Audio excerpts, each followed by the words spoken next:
एक बार की बात है। राजनगर नामक एक जगह पर एक गटर खुला हुआ होता है। उस गटर में चुड़ैल का साया था। उस गटर के आसपास से यदि कोई भी गुजरता था तो चुड़ैल उसे गटर के अंदर खींचकर मार डालती थी। एक दिन एक आदमी वहाँ से गुजर रहा होता है। ओहो, इस शहर में भी पता नहीं क्या हो गया। कोई भी आदमी अपना काम ठीक से नहीं करता।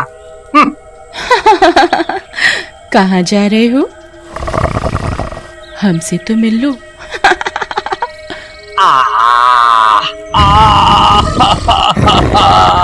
भाई, कोई मेरी मदद करो।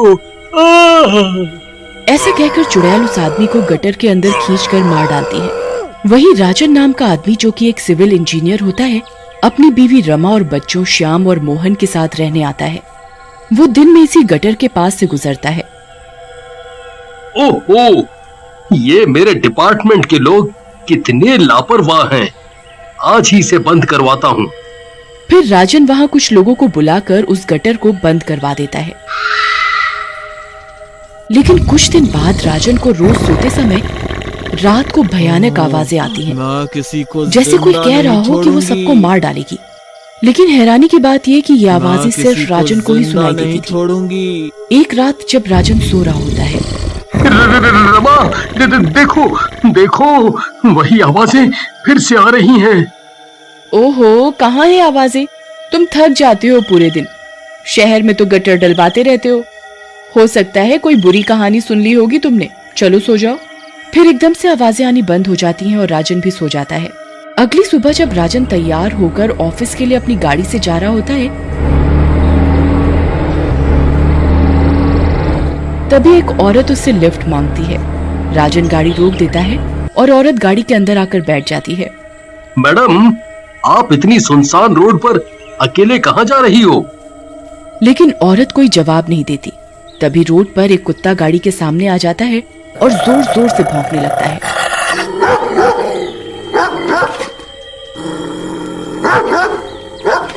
और राजन के जोर जोर से हॉर्न बजाने के बाद भी नहीं हटता।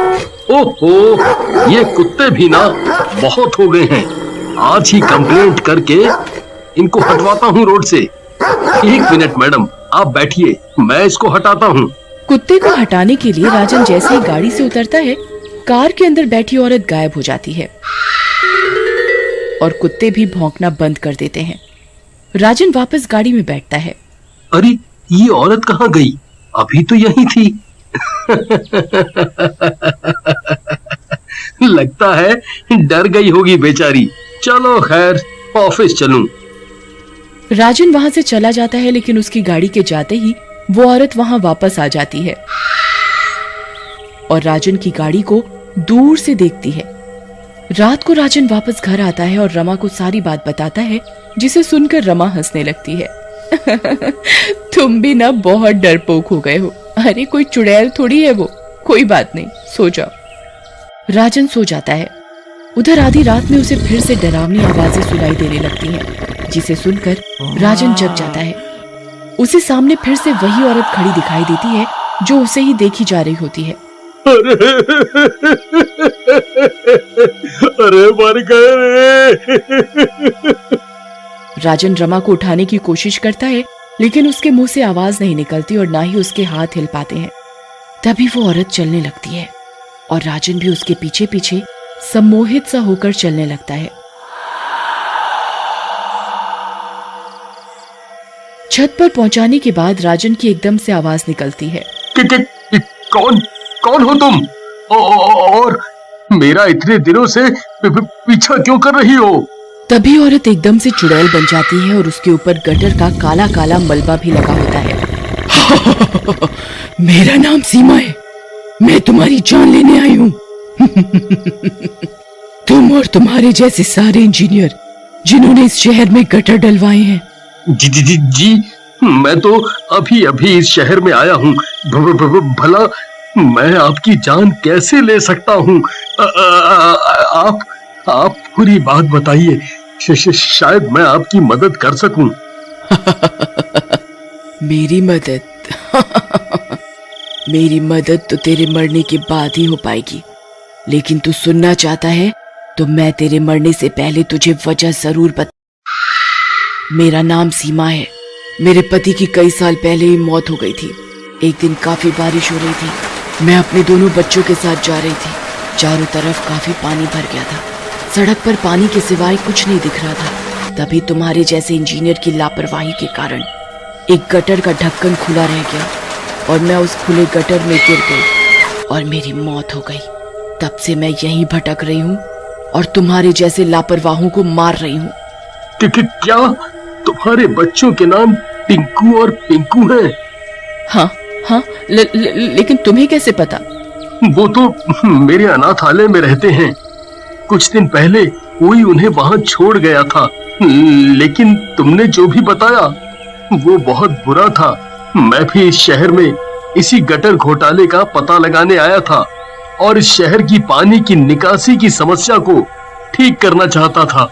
अच्छा, तो तुम तो बहुत ही अच्छे इंसान हो। मैं तुम्हारी पूरी मदद करूंगी। मुझे इस शहर के घोटालेबाजों के बारे में काफी कुछ पता है। अगले दिन राजन तैयार होकर बबलू नामक एक ठेकेदार के पास पहुंचता है जो कि गटर सफाई का काम करवाता था। बबलू अपने गुंडों के साथ बैठा होता है। बबलू, तुम गटर साफ क्यों नहीं करवाते, जबकि सरकार तो तुम्हें पूरे पैसे देती है? अरे आओ इंजीनियर बाबू, इतने गुस्से में काहे हो? जब सरकार हमका पैसा दे रही है तो तुम काहे गरम हो रहे हो? देखो बबलू, अगर तुम ढंग से काम नहीं करोगे तो मैं तुम्हारा टेंडर बंद करवा दूंगा। हमारा टेंडर तो आप तो क्या, आपके बाप भी बंद नहीं करवा सकते। ऐसा कहकर बबलू राजन पर हमला कर देता है, लेकिन तभी चुड़ैल वहां आ जाती है। बाप का तो पता नहीं, लेकिन मेरे रहते तुम इसे छू भी नहीं सकते। ऐसा कहकर चुड़ैल बबलू को मार देती है। अगले दिन राजन शहर के नेताजी के पास जाता है। नेताजी, मैं यहाँ का नया सफाई इंचार्ज राजन हूँ। यहाँ इतनी गंदगी फैली है और जगह जगह गटर खुले हैं। आप इस विषय में कुछ करते नहीं या आप कुछ देखते ही नहीं? अरे राजन बचुआ, इतना सब नहीं बोलते। हमको सब दिखता है। जनता हमको आप लोगों की सेवा के लिए भेजे हैं, हम वही तो कर रहे हैं। बाकी रात में आओ हमारे घर, वहीं पर सब बात करेंगे। है?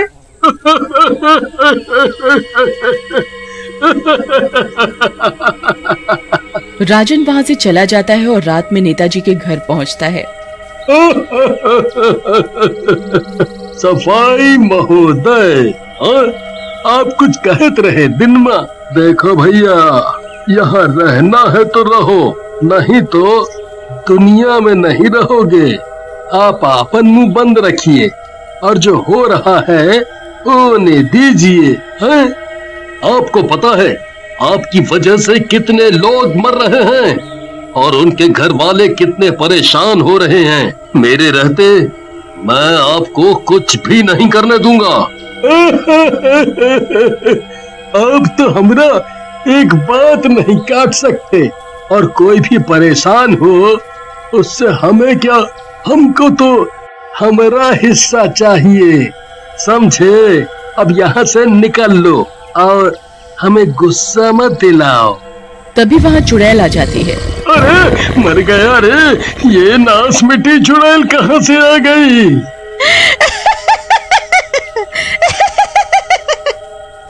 नेता, राजन तो यहाँ से कहीं नहीं जाएगा।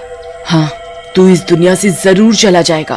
तुझे पता नहीं तेरे इस पैसे के लालच की वजह से कितने घर बर्बाद हुए हैं, जिनमें से एक घर मेरा भी है। फिर चुड़ैल उसे मार डालती है और राजन के साथ अपने बच्चों से मिलने जाती है। मेरे बच्चे, चुड़ैल उन्हें गले से लगा लेती है। बच्चे चुड़ैल को देखकर डरने लगते हैं। डरो नहीं, ये तुम्हारी माँ है बच्चों। राजन, आज मेरी आत्मा को शांति मिली है। अब मैं आराम से इस दुनिया से जा सकूंगी। तुम मेरे बच्चों का ध्यान रखना और जो नेक काम तुम कर रहे हो करते रहना। तुम्हें जब भी मेरी जरूरत हो याद कर लेना। मैं तुम्हारी मदद के लिए आ जाऊंगी। बहुत समय पहले की बात है। रमेश नाम का मोची अपनी बीवी कावेरी और बेटे मोनू के साथ एक छोटी सी झोपड़ी में रहता था। रमेश गली के नुक्कड़ पर बैठकर लोगों के जूते पॉलिश करता था। तभी वहाँ उस इलाके के सेठ की गाड़ी आकर रुकती है। फिर उसमें से वहाँ का सेठ उतरता है और वहाँ के लोगों से बड़ी बदतमीजी से बात करता है। पहले तो वो वहाँ खड़े एक बूढ़े आदमी की बहुत सारी सब्जियाँ उठा लेता है। सेठ जी, 200 रुपए हो गए। तेरी इतनी हिम्मत जो तू मुझसे पैसे मांगे? नहीं देता मैं पैसे। बोल क्या करेगा? क्या करेगा? सेठ जी, 200 रुपए आपके लिए तो छोटी सी बात है। हमारा तो उसी से घर चलता है। तू ऐसे नहीं मानेगा। मोनू को ये सब देखकर बहुत गुस्सा आता है। देखो ना पापा, कितना बदतमीज आदमी है ये। तू चुपचाप जूते पॉलिश कर और वहाँ ध्यान मत दे। ये तो यहाँ की रोज की बात है। बूढ़ा आदमी बेचारा अपनी गिरी हुई सब्जियां उठा उठा कर अपने ठेले पर वापस रखने लगता है। उसके बाद सेठ रमेश के पास जाता है। ए सुन, चल मेरे जूते पॉलिश कर। जी सेठ जी, अभी करता हूँ। रमेश उस सेठ के जूते पॉलिश कर ही रहा होता है तो गलती से ब्रश उस सेठ की पैंट पर लग जाता है और पैंट पर पॉलिश का निशान आ जाता है। सेठ वो निशान देखकर आग बबूला हो जाता है और गुस्से में आकर रमेश को एक लात मारता है, जिससे रमेश बेचारा दूर जाकर गिर जाता है। अबे ओए अंधे, ये क्या किया तूने? पता है कितने महंगे कपड़े हैं मेरे? पापा पापा उठो पापा। पापा पापा आप ठीक तो हो ना पापा? हाँ बेटा, मैं ठीक हूँ। अंकल, आपने मेरे पापा को क्यों मारा? हम गरीब हैं तो क्या आप हमारे साथ कुछ भी करोगे? अब तू मुझे बताएगा कि मैं क्या करूँ? अरे अरे सेठ जी इसे माफ कर दो। ये तो पागल है, इसे पता नहीं है कि कैसे बात करते हैं। मुझे पता है पापा, पर शायद इन अंकल को नहीं पता कि हमें सबसे अच्छे से बात करनी चाहिए, चाहे कोई गरीब हो या अमीर। तेरी इतनी हिम्मत, मुझसे जुबान लड़ाएगा? अब देख मैं तेरा क्या करता हूँ। सेठ गुस्से में आकर रमेश को और ज्यादा मारता है। मोनू अपने पापा को बचाने की बहुत कोशिश करता है पर बेचारा कुछ कर नहीं पाता। उसके बाद सेठ वहाँ से चला जाता है और फिर मोनू भी अपने पापा को घर ले जाता है। रमेश को इतनी ज्यादा चोट लगी होती है कि वो अगले दिन जूते पॉलिश करने नहीं जा पाता, इसलिए उसकी जगह मोनू जूते पॉलिश करने चला जाता है। जूते पॉलिश करवा लो, जूते। मैं आपके जूते शीशे की तरह चमका दूंगा। आओ आओ आओ, जल्दी आओ, जल्दी आओ। मोनू ऐसे ही रोज नुक्कड़ पर बैठकर लोगों के जूते पॉलिश करता है, जिससे उसके घर का गुजारा हो रहा होता है। ऐसे ही कुछ दिन बीत जाते हैं और फिर एक दिन फिर से वही सेठ आकर लोगों से बदतमीजी करने लगता है। तेरा बाप तो डर कर घर में बैठ गया, और तुझे भेज दिया यहाँ। जी सेठ जी, वो मेरे पापा की हालत ठीक नहीं है, इसीलिए आज उनकी जगह मैं आया हूँ। उस दिन के लिए आप मुझे माफ कर दो सेठ जी। घर में खाने को कुछ नहीं है, मम्मी पापा बहुत परेशान हैं। ये सब कहानी मुझे मत सुना, समझा? और अपना ये सारा सामान यहाँ से हटा। नहीं, मैं अपना सामान यहाँ से नहीं हटाऊंगा, और अगर आपने मेरे साथ कुछ भी गलत किया तो मैं पुलिस को जाकर बता दूंगा। तेरी इतनी हिम्मत, तुझे तो मैं बाद में बताऊंगा।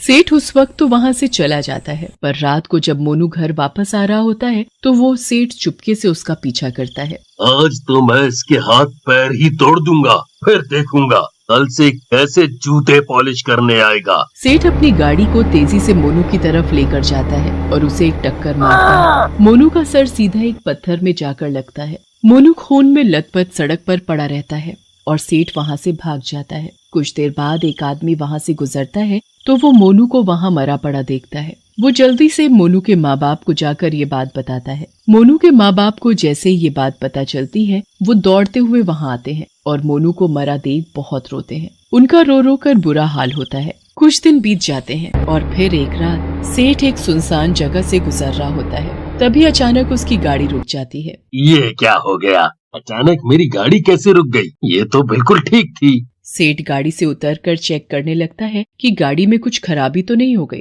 और तभी पीछे से एक आवाज आती है। जूते पॉलिश करवा लो सेठ जी, आपके जूते बहुत गंदे हो रहे हैं। सेठ तुरंत पीछे मुड़कर देखता है तो वहाँ पर कोई भी नहीं। तभी उसे दोबारा वही आवाज आती है। सेठ जी, आपके जूते बहुत गंदे हैं, क्या मैं इनको साफ कर दूं? सेठ वापस पीछे देखता है तो कोई भी नहीं होता। अब सेठ को डर लगने लगता है। वो जल्दी से गाड़ी ठीक करता है और वहाँ से निकल जाता है। घर जाकर सेठ चुपचाप अपने कमरे में जाकर सो जाता है। आधी रात सेठ को किसी के चलने की आवाज आती है तो वो अचानक उठ जाता है। सेठ देखता है कि उसके बेड के पास उसके जूते रखे हुए हैं जो बहुत ही बुरी हालत में होते हैं। ये जूते तो अलमारी में रखे थे, इनको यहाँ लाकर किसने रखा? और ये इतने गंदे कैसे? कुछ समझ नहीं आ रहा। सेठ जी, जूते पॉलिश कर दूं क्या? बहुत गंदे हो रहे हैं। कौन कौन कौन है यहाँ? सामने आओ। मोनू का भूत सेठ के सामने जूते पॉलिश करने का ब्रश लेकर खड़ा हो जाता है। जूते पॉलिश करवा लो सेठ जी। भूत भूत भूत! मैं तो आपके जूते पॉलिश करने आया हूँ सेठ जी, जूते पॉलिश करवा लो। अरे भाई, क्यों मेरे पीछे पड़ गए हो? जाओ यहाँ से, मुझे छोड़ दो। जूते तो आपको पॉलिश करवाने ही पड़ेंगे सेठ जी। सेठ आगे कुछ बोल पाता उससे पहले भूत वहाँ से गायब हो जाता है। पूरी रात सेठ उस भूत के डर की वजह से सो नहीं पाता। फिर सुबह उठकर उसे लगता है कि शायद रात को जो हुआ वो उसका वहम था। वो रोज की तरह तैयार होकर नाश्ता करने बैठ जाता है। रामू काका, मेरा नाश्ता लेकर आओ। ये लीजिए सेठ जी, आपका नाश्ता। ये क्या है? क्या बदतमीजी है ये? क्या हुआ सेठ जी? नाश्ते की प्लेट में जूते रख कर लाए हो और मुझसे पूछ रहे हो कि क्या हुआ? कैसी बातें कर रहे हो सेठ जी? मैं तो नाश्ते में पनीर के पराठे लाया हूँ। सेठ दोबारा अपनी प्लेट की तरफ देखता है तो उसमें जूते नहीं बल्कि सच में पनीर के पराठे होते हैं। सेठ बिना नाश्ता किए टेबल से उठ जाता है और अपनी गाड़ी में जाकर बैठ जाता है। गाड़ी चलाते चलाते सेठ के दिमाग में वही सब बातें चल रही होती हैं जो उसके साथ उन दिनों हो रही होती हैं। फिर रेड लाइट पर सेठ अपनी गाड़ी रोकता है तो तभी मोनू का भूत खिड़की पर आकर खड़ा होता है। आपके जूते बहुत गंदे हैं सेठ जी, पॉलिश कर दूं क्या? हाँ, फिर से वही भूत। कोई मुझे बचाओ इस भूत से, वरना मैं पागल हो जाऊंगा। सेठ जल्दी से अपनी गाड़ी का शीशा बंद करता है और गाड़ी को वहाँ से भगा लेता है। आखिर क्यों ये भूत मेरे पीछे पड़ गया है? आखिर ये मुझसे क्या चाहता है? मैंने इसका क्या बिगाड़ा है? सेठ इतना बोलता ही है कि उसके पीछे से दो हाथ आते हैं और उसका गला पकड़ लेते हैं। सेठ शीशे से देखता है कि उसके पीछे वही भूत बैठा हुआ है और उसका गला दबा रहा है। सेठ अपने आप को बचाने की खूब कोशिश करता है पर वो भूत उसे छोड़ने को तैयार ही नहीं होता। छोड़ो मुझे छोड़ो। नहीं छोड़ूंगा, पहले तुमको मुझसे अपने जूते पॉलिश करवाने पड़ेंगे, तभी मैं तुम्हें जाने दूंगा। सेठ की गाड़ी का बैलेंस बिगड़ जाता है और गाड़ी सीधा एक पेड़ से जा टकराती है। जब उस सेठ को होश आता है तो वो खुद को एक झोपड़ी में लेटा हुआ पाता है। ये मैं कहाँ आ गया और तुम लोग कौन हो? भूल गए क्या सेठ जी? मैं वही जूते पॉलिश करने वाला हूँ जिसे आपने एक दिन बहुत मारा था। मैंने मारा था? अच्छा, हाँ मुझे याद आया, पर वो तुम्हारे बेटे की वजह से हुआ था। है वो अभी है कहाँ? वो अब इस दुनिया में नहीं रहा सेठ जी। क्या? पर कैसे? वो दिन मेरी जिंदगी का सबसे बुरा दिन था, क्योंकि मैं काम करने की हालत में नहीं था तो मेरा बेटा मेरी जगह जूते पॉलिश करने का काम करने लगा था ताकि वो कुछ पैसा कमा सके। पर क्या? पर कुछ दिन बाद ही जब एक रात वो काम करके वापस आ रहा था तो किसी गाड़ी वाले ने उसे सोम बाजार गली में टक्कर मार दी। सोम बाजार गली? क्या वो मर गया? क्या वो सच में मर गया? सेठ फिर सारी बात रमेश को सच सच सब कुछ बता देता है कि कैसे उसी की गाड़ी से उसके बेटे की मौत हुई थी और अब वो भूत बनकर उसके पीछे पड़ गया है। मुझे माफ कर दो, मैंने तुम लोगों के साथ बहुत बुरा किया। सेठ को अपने किए पर बहुत पछतावा होता है और वो फिर कभी किसी को परेशान नहीं करता, यहाँ तक कि वो लोगों की मदद करने लगता है और रमेश की भी एक बहुत बड़ी मिठाई की दुकान खुलवा देता है। रमेश और उसकी पत्नी अच्छे से जीवन जीने लगते हैं। मोनू के भूत को इस बात की खुशी होती है कि उसके माँ बाप अब एक अच्छा जीवन जी रहे हैं और वो सेठ अब एक अच्छा आदमी बन गया है, इसलिए वो फिर कभी उस सेठ को दोबारा नहीं